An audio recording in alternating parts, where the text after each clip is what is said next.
Nicolas Sarkozy et Édouard Philippe ne seront décidément jamais bons amis. Les rapports entre les deux figures politiques, toutes deux issues de l'UMP, ont toujours été tendus.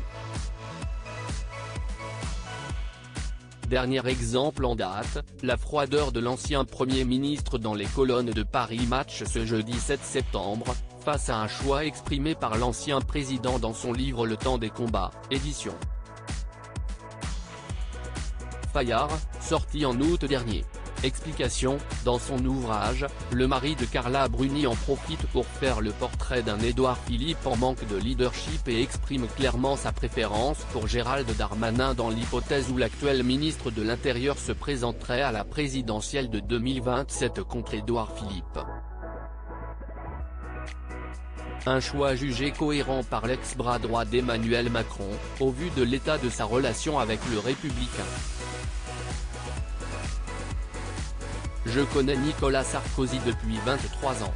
Pendant longtemps, nos relations ont été fraîches, admet Édouard Philippe.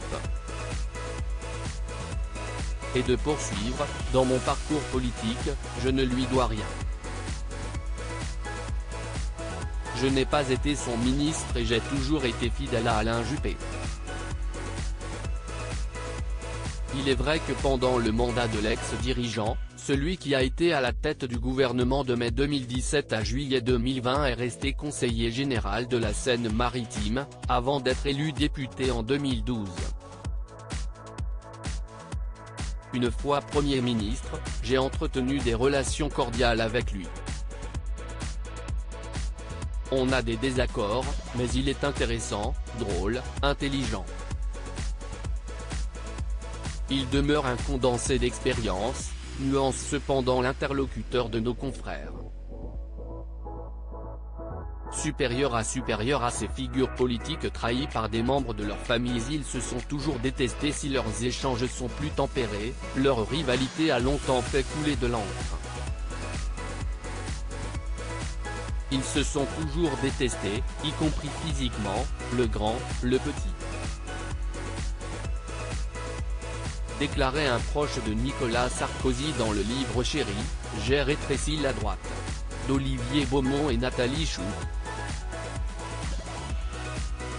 Les auteurs indiquent en outre que le successeur de Jacques Chirac n'aurait jamais imaginé l'actuel chef de file du parti Horizon devenir Premier ministre et déclarait avant sa nomination, si Macron nomme Philippe à Matignon, je ne comprends plus rien à la politique.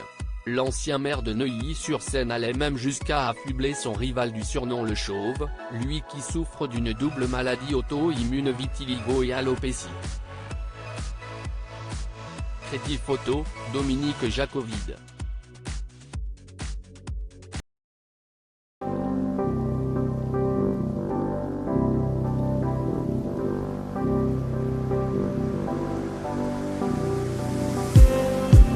Just need